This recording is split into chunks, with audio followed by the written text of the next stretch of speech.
A scene of mass destruction. Among the bombed-out buildings here lies this one, once the residential home of Osama bin Laden. This is Tarnak Farms in Kandahar, southern Afghanistan, a former principal training ground for Al-Qaeda. Built by the Russians originally, and it housed quite a wealthy Afghan family.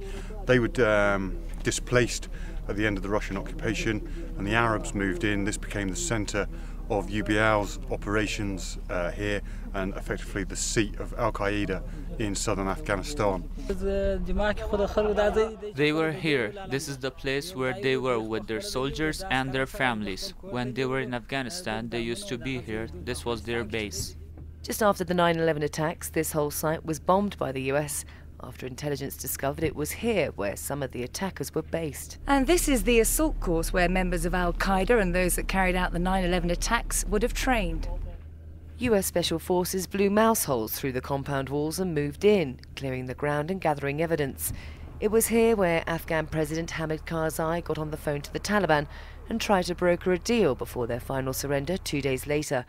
And this building was the place where Osama bin Laden filmed this video, released just after the 9/11 attacks. There was a speech made from here by Osama bin Laden, which is where he warned of the death and destruction and the retribution that would be wreaked upon the American people immediately after the 9/11 atrocities took place.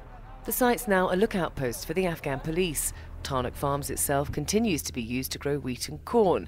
As for Osama bin Laden, while his whereabouts remain a mystery, his DNA, it's likely, is still here. Mel Breen in Kandahar, Afghanistan for the NATO channel.